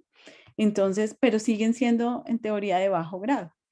Y están otras lesiones más grandes, agresivas, como el linfoma difuso de célula B, de célula grande B, que no es el caso. Y eso, con los marcadores que ustedes vieron ahí que se hacía, digamos, ven el tamaño de la célula y se sabe lo agresivo que es. Uno ve unos núcleos muy agresivos, muchas mitosis, a veces ve unos centros blancos que parecen los centros germinales, pero no, este no es el caso, es muy homogéneo y muy de célula pequeña. Entonces, digamos que frente a la clasificación del 2021 y las cosas que ya hay para determinar qué tipo de lesiones, por ejemplo, los rearreglos de las células T es importante porque son monoclonales o oligoclonales y eso se puede determinar. Entonces, se refina el nombre. Para efectos prácticos de estos de bajo grado, el tratamiento es el mismo, que es modificar y reducir la inmunosupresión, ¿no? Pero me imagino mencionarás algo al respecto. Sí. Sí, ok. Entonces sigamos. Ya ve, exacto, listo. Bueno, muy bien. Entonces, hasta ahora tenemos el caso, resumiendo, de una paciente joven con un antecedente de una enfermedad autoinmune que estuvo expuesta a una carga de inmunosupresión muy alta previa al trasplante, que es un dato muy importante en lo que le está pasando ahora en el post-trasplante, y que viene bien hasta el tercer año post-trasplante cuando hace este cuadro de compromiso de la función renal y proteinuria asociado a síntomas sistémicos constitucionales y anemia. Y con una biopsia, y es un mensaje muy importante, como sobre todo para los fellows de nefrología, yo siempre les digo, y en eso la comunicación con el patólogo, y eso lo hemos aprendido con Adriana y con el grupo de la fundación desde muchos años trabajando juntos, la comunicación es muy importante. Ellos cuando ven este infiltrado, y como dice Adriana, no tienen las características, en este caso un infiltrado tan masivo, tan de células homogéneas como monomórficas, además como destruyendo todo el parénquima, fíjense que no había nada de tubo. Esa es la clave. Sí, Exacto. Esa destruir. destrucción que no es usual verla en un rechazo, siempre nos dicen, oye, esto no parece un fenómeno inflamatorio relacionado con un rechazo, sino parece algo más. Hay que hacerle estudios adicionales. Es muy importante la comunicación y fíjense que si no tenemos esa comunicación, esto puede pasar y reportarse como una nefritis tubulointersticial severa con tubulitis, como un rechazo severo tubulointersticial por la clasificación de Banff. Si no hay esa sospecha clínica y si de pronto no se hacen los estudios adicionales de inmunistoquímica y en este caso de tipificación de Epstein-Barr en tejido para hacer el diagnóstico. Entonces, primero es que todos los, y otro es ponerse en contexto. Yo siempre les digo también, pónganse en contexto del caso, ¿cierto? Es poco probable que una paciente de un trasplante de donante vivo con una compatibilidad tan buena que viene evolucionando tan bien haga un fenómeno de rechazo celular al tercer año post-trasplante, con adherencia adecuada al tratamiento, con exposición adecuada a verolimus en dosis correctas y a micofenolato. Eso es algo que nos debe decir, oiga, esto no es definitivamente un fenómeno de un infiltrado inflamatorio relacionado con un rechazo. Entonces es un mensaje muy importante y ya viendo pues lo que está pasando en el parénquima y el fenómeno destructivo que está generando ese infiltrado inflamatorio, definitivamente no se asocia esto con un fenómeno de rechazo. Lo otro es los síntomas constitucionales. Exacto, exacto. Eso no lo da un rechazo. No lo da, pues el rechazo puede dar un poco de pronto, y a veces lo vemos, de Fiebre, pronto un pero... poco de dolor sobre el injerto, fiebre de bajo grado, a veces un poco de disminución de la hemoglobina, pero no pérdida de peso, sudoración nocturna, síntomas B, eso no lo vemos usualmente en un rechazo, como dice la doctora Flores. Entonces, la siguiente pregunta hasta acá, este punto, el otro punto interesante es, fíjense ustedes cómo, y se estarán preguntando, a pesar de que la paciente se convirtió en forma preventiva a un esquema que le baja el riesgo de neoplasias, hace la neoplasia, y hace la neoplasia relacionada además con el virus de Epstein-Barr, teniendo inmunidad para Epstein-Barr. Entonces, claro que no tener inmunidad para Epstein-Barr es un factor de riesgo y quizás el más alto, pero también la carga de inmunosupresión previa al trasplante es un factor de riesgo muy importante. La patología relacionada con el daño renal es un factor de riesgo muy importante, no solo para PTLD, para todas las neoplasias post-trasplante, y eso lo hemos discutido muchas veces también. Y esto probablemente está relacionada con esta anoxa y esto que le está pasando a la paciente. Y fíjense cómo está ahí también en el tiempo de presentación, ¿no? Los fenómenos asociados a pacientes que son negativos para Epstein-Barr y reciben un riñón positivo y hacen estos trastornos linfoproliferativos post-trasplante, usualmente lo hacen muy temprano, en el primer año, en el máximo segundo año post-trasplante. Mientras que los que son Epstein-Barr no asociados a replicación de Epstein-Barr y no asociados a seronegatividad de Epstein-Barr son fenómenos más tardíos, entre el quinto, décimo año post-trasplante. Entonces, esta paciente está ahí como en el intermedio, ¿no? Probablemente relacionado con sus factores de riesgos previos al trasplante, sobre todo con la carga de inmunosupresión. La pregunta entonces hasta acá, sabiendo que ya estamos ante este diagnóstico, es de acuerdo al caso y a lo que ya tenemos, ¿cuál sería la conducta en esta paciente? Continuar el mismo esquema de inmunosupresión. Espérame, que es que se me... Continuar el mismo esquema de inmunosupresión, suspender completamente la inmunosupresión y evaluar la evolución después de la suspensión de la inmunosupresión, quitar el micofenolato y continuar en terapia con monoterapia con everolimus o con inhibidor mTOR, como lo venía recibiendo la paciente, suspender el MMF y dejarla en evero, o hacer la misma estrategia de reducción de la inmunosupresión o de suspensión y dar terapia coadyuvante para el manejo coadyuvante me refiero a quimioterapia para el manejo de la enfermedad. Entonces, quiero saber cuál sería el manejo de ustedes en este punto del caso.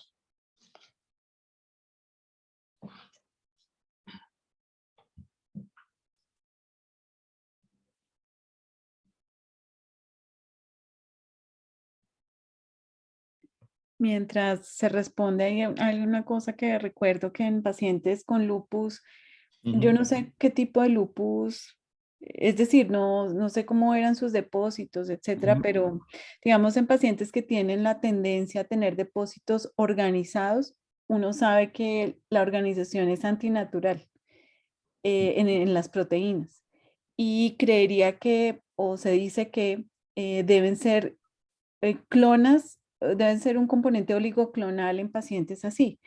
y es más probable que hagan o tengan un mayor riesgo de neoplasias hematolinfoides los pacientes con lupus con tendencia a depósitos organizados, porque uno sabe que son, entre comillas, mafias linfoides que están detrás y Sí, que puede ser un paciente prono o algo así. Por eso digo, no sé cómo puede fue la ser un respuesta de factor ella en su predisponente momento también en esta paciente. y no, Desafortunadamente, Adri, no tenemos, y no, eh, no sabemos.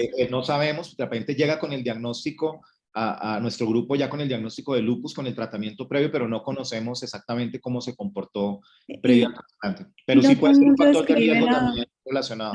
la tendencia de la organización, a no ser que pues primero pues tenga microscopio electrónico Exacto, exacto. y si realmente se ve. Y a veces no se va a ver, no se Mm, va a ver. de acuerdo. Bueno, creo que ya tenemos votación, Nico. Esperamos otro momento.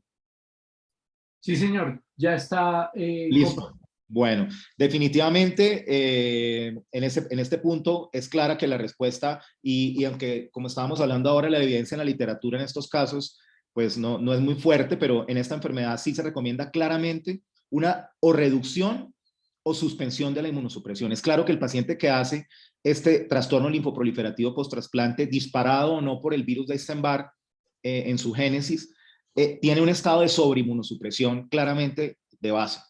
Y parte de la estrategia terapéutica fundamental es o reducir o suspender la inmunosupresión. Y creo que la respuesta de casi todo el mundo es reduzca o suspenda, ¿cierto? O por lo menos baje la inmunosupresión. Mucha gente respondió quita el micofenolato y continúe monoterapia con el everolimus, pensando probablemente en el efecto antineoplásico que tiene el everolimus. Digamos que en este punto podríamos quedarnos discutiendo que la paciente hace la neoplasia recibiendo el everolimus, pero pues hay que tener en cuenta que recibió 3 meses de tacromicofenolato, inducción con timoglobulina, más el esquema NIH que recibió 4 años antes del trasplante. Entonces, es una paciente que viene con una carga de inmunosupresión previa muy fuerte, pero la respuesta va en ese sentido y creo que es una respuesta correcta. Es inicialmente qué hacer con la inmunosupresión, bajarla o suspenderla, ¿cierto? O en algunos registros lo que hacen es pasar el paciente, si no estaba en un esquema basado en inhibidores mTOR, pasarlo a esquemas basados en inhibidores mTOR, por el potencial efecto antineoplásico del medicamento. Y la segunda respuesta, si dar quimioterapia coadyuvante o no, fue uno de los puntos más discutidos en nuestro grupo con los hematólogos con esta paciente.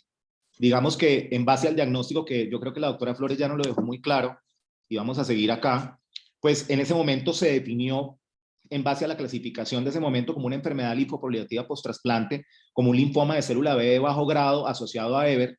En ese momento, pues creo que redefiniendo el término, Adri, no estaríamos ante ese término, ¿no? Pues, no podemos usarlo así, Hablar de linfoma. sino como el amarillo que coloqué debajo, que es Exacto. un desorden linfoproliferativo Proliferativo. polimorfo asociado a deficiencia inmune o / disregulación. Exacto.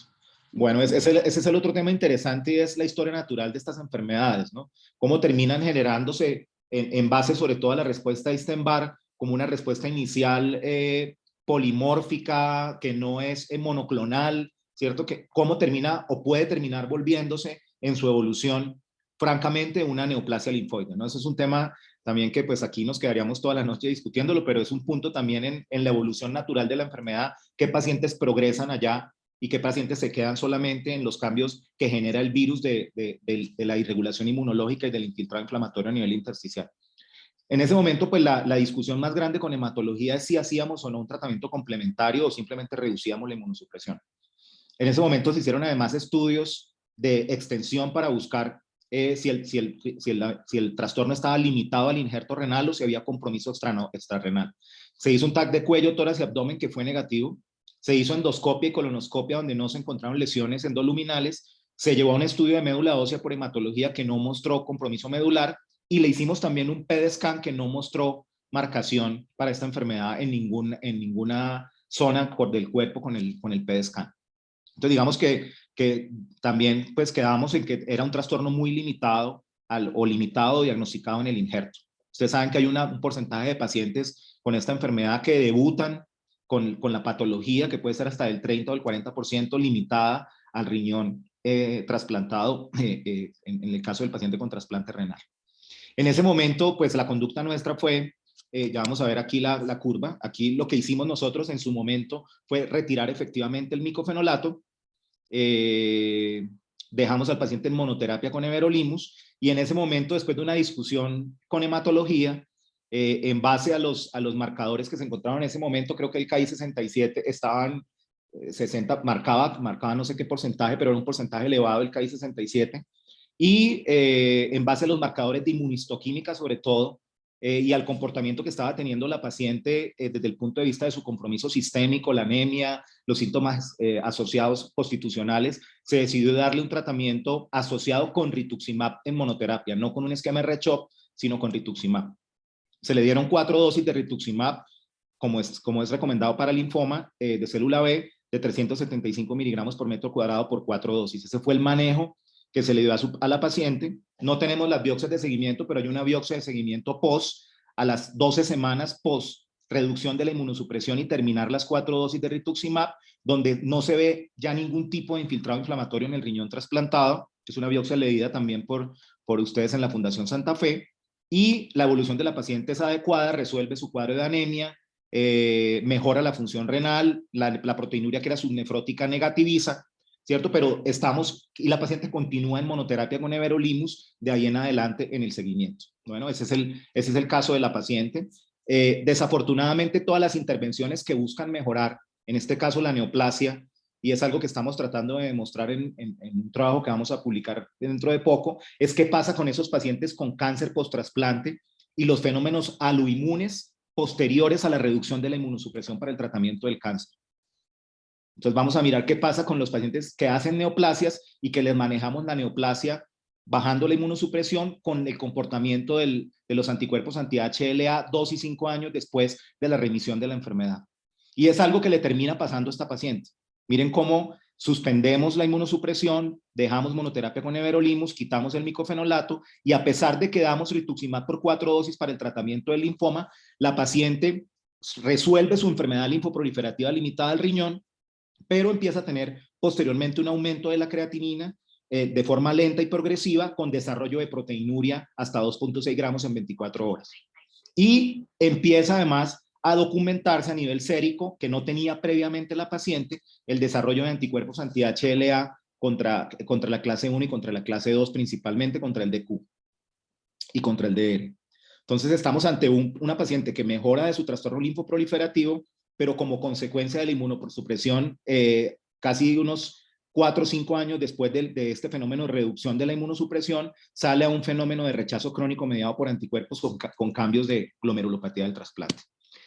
Entonces es un caso que nos enseña mucho, es un caso que nos enseña que primero, pues todos los infiltrados inflamatorios no son rechazo, siempre hay que buscar otras noxas, sobre todo cuando el infiltrado inflamatorio no tiene las características a nivel intersticial de un rechazo, y sobre todo si genera fenómenos de destrucción tubular y de daño de la arquitectura, y pensar en otras cosas.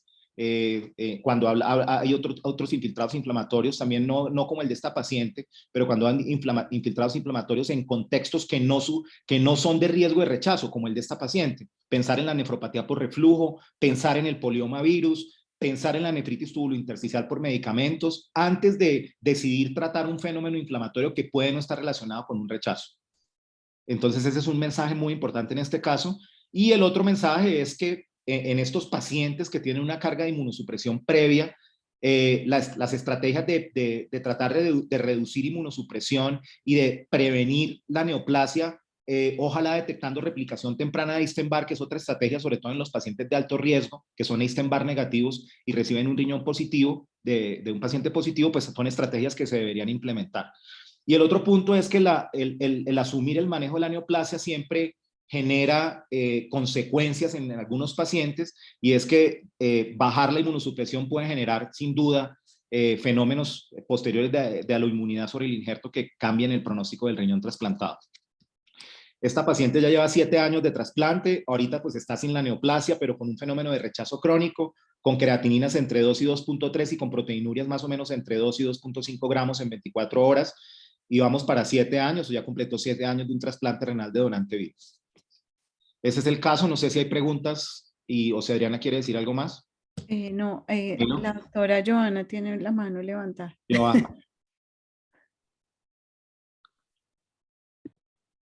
¿Le podemos dar la palabra a la doctora Joana Schwarenberg? Doctora, por favor, activar el micrófono. Doctora Joana. Espérate, que es que no me... ¿Ya me escuchan? Ya, Sí, Joanita. Perfecto. Rodolfo, Sí. ¿qué más? ¿Qué hay de tu vida? Ven, yo tengo una duda. A mí me queda muy claro todo lo relacionado con el trasplante. Todo lo que tú dices me queda muy claro. Lo que no me Ajá. queda muy claro Ajá. es la parte de que, según lo que oía la doctora, y me corriges si en ese momento de pronto contesté una llamada a la fundación y no me quedó muy claro, hasta donde yo viera más un PTLD polimorfo sin manifestaciones extrarrenales, que no podría tener en ese momento la palabra de linfoma de bajo grado, y que digamos esos casos, la mayoría de veces el uso de rituximab, por lo menos para nosotros con los hematólogos, si es polimórfico, usualmente le bajamos solamente la inmunosupresión y le hacemos los cambios de inmunosupresión del caso que ustedes hicieron. A pesar de ustedes tener hematológicamente clasificado un PTLD como polimórfico, sin manifestaciones, digamos, afuera, dado por los PED y todo lo que ya mencionaste, ¿le están Ajá. dando rituximab? No, este es un caso y por eso lo dije en su momento. Inicialmente se clasificó como una enfermedad linfoproliferativa post-trasplante, como un linfoma de bajo grado. Reclasificando ahora el caso, como somos toda Adriana, pues el diagnóstico y la clasificación cambia con la nueva clasificación. En ese momento se clasificó como una enfermedad linfoproliferativa, como un linfoma B de bajo grado asociado a Epstein-Barr, y en ese momento la discusión con hemato fue esa que tú estás diciendo. Que yo lo- Desorden linfoproliferativo, O sea, predominio B. Exacto.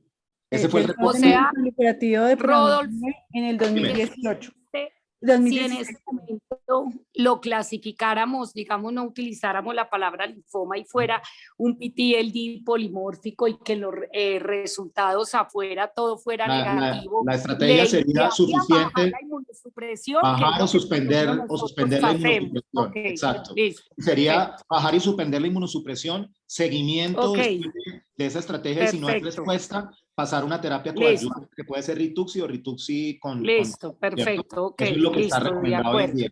En su momento la Sí, discusión listo. con hemato, el planteamiento nuestro era bajar la inmunosupresión y esperar, pero digamos que por lo que yo les dije ahora, por el comportamiento clínico, por cómo estaba en ese momento los marcadores de proliferación a nivel del tejido, hemato decidió, en conjunto se decidió con hemato dar el tratamiento coadyuvante, pero sí se generó Ok. la discusión en su momento.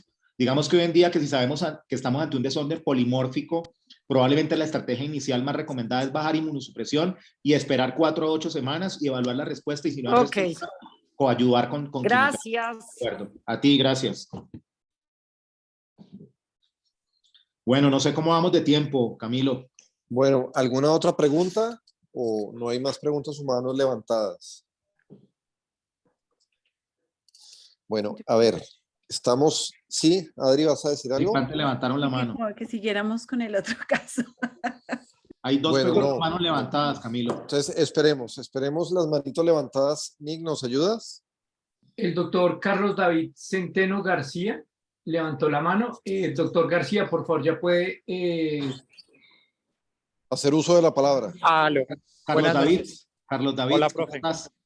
Pregunta chiquita. Después de Sí. las 4 a 8 semanas, ¿se vuelve Ajá. a rebiopsiar o Sí. solo por criterio clínico? Esta paciente, digamos que el seguimiento que se hizo fue respuesta clínica, que bajó la proteinuria, mejoró la hemoglobina, pero también le hicimos una biopsia que no la mostramos acá por aras del tiempo. Le hicimos una biopsia de seguimiento a los 3 meses post-trasplante, donde ya no había infiltrado inflamatorio.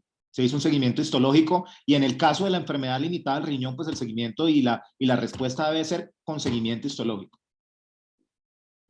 De acuerdo. Gracias. Bueno. Bueno, Nick, ¿tenemos alguna otra mano levantada? Joana. No, Joanita, yo creo que no la ha bajado. Qué pena, no la bajé. Bueno, Joanita, no, tranquila. Bueno, entonces vamos a ver, son las 9:45 de la noche, llevamos 1 hora y 45, y con la doctora Flores y con el doctor Torres tenemos preparados 6 casos. Sí, no. Entonces, yo creo que podemos hacer pues parte no, 1 y parte 2, como Stranger Things. Entonces vamos a intentar, obviamente, si todos están de acuerdo y si existe interés, lo preguntaremos en la sociedad y haremos una segunda parte, porque les voy a resumir, y básicamente lo que quisimos traer son los casos de la vida real, y quisimos salirnos del formato de cursos de clinicopatología, usualmente a los que la mayoría hemos asistido, de los que trabajamos en trasplante, no todo infiltrado es un rechazo y tiene implicaciones enormes en el tratamiento y en el pronóstico lograr definirlo. ¿Qué es lo más importante? Es lo que ustedes han visto en estos dos casos, y es la comunicación entre los clínicos, entre los patólogos y entre un tercer elemento que no alcanzamos a discutirlo ahora, que son los inmunólogos. Entonces, no creo yo, mis sugerencias son las 9 de la noche, no seguir con todos los casos, no acabaríamos temprano. Vale la pena generar un segundo espacio, vamos a hacer la solicitud a la Junta de la Sociedad primero. Segundo, no quiero que terminemos sin darle las gracias a los patrocinadores del espacio, en este caso Astelas. Muchas gracias por los espacios. El tercer punto es pedirle de nuevo a la Junta Directiva un espacio similar para que hagamos talleres no solamente clínico-patológicos, sino clínico-inmunológicos patológicos. Y creo, no, estoy seguro que la sociedad estuvo clara en dar los espacios en el próximo congreso, que aprovecho para invitarlos. El próximo congreso es en 15 días, en un par de semanas, en la ciudad de Barranquilla, ciudad de origen de nuestra presidenta actual, la doctora Paolita García, y están cordialmente invitados allá. La Junta Directiva tuvo como iniciativa proponer dos espacios de gran interés. Es uno, las iniciativas de investigación propias de cada centro, donde las personas que se están formando en nefrología, nuestros residentes de nefrología van a llevar sus iniciativas de investigación, algo bien bonito, bien interesante. Y segundo, mostrar iniciativas de seguimiento propias de los centros de trasplante del país. Entonces, yo creo que cerramos, Nick. Muchas gracias a todos los asistentes. De nuevo, gracias a los patrocinadores. Gracias a Asociación Colombiana de Trasplantes de Órganos y nos vemos en Barranquilla.